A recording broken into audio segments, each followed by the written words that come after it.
Okay, just want to share this with you guys because this is one of the first things I'm doing since I've owned this trailer. It's a 2017 Stealth AK2612.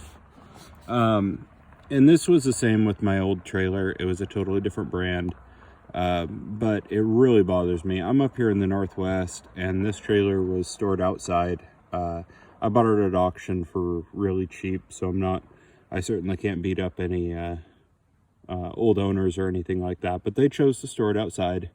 It won't be stored outside with me. So these gutter systems on these trailers, this side had one joint in it, the other side has two joints in it, and what they do is they seal the bottom edge and they seal the top edge, but they never seal at the joint on these gutters. So the two gutters were just butted together here in the middle with no sealant whatsoever at that point behind it, anything. And I believe that they go on the sole idea that if there's water in these gutters, that it's just going to run out the end and it's good to go. But if any water sits in the gutter at all, it can go right through the crack between the two gutters and go right behind the gutter. And I don't know if you can see it. I got a little bit of delamination right here. Same thing with the other side. Right where one of the breaks in the gutter was, I had a little bit of delamination. It's not enough to deal with right now. I'm not going to do anything with it.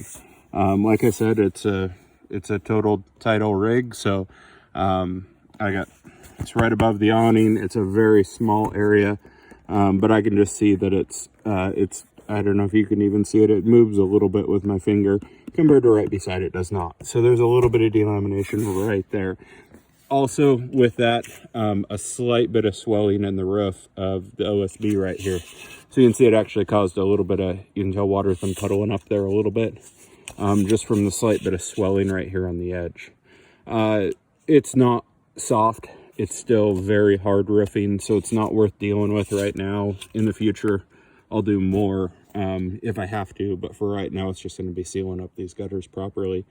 But just so you know, I mean, both sides I pulled loose had water under the gutters, and it is August. The only amount of moisture that has been in these gutters is due to running the AC. So it's been pretty dry up here in the Northwest. So any little thing, like, I mean, you can see the debris like this, that's enough to stop the water and back it up.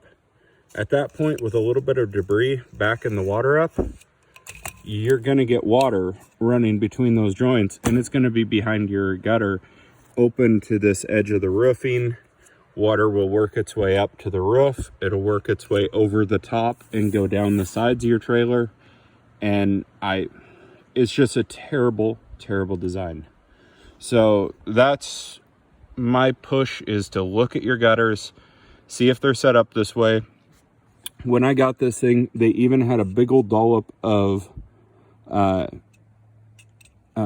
silicone right in the gutter on the joint to keep it from dripping down the trailer.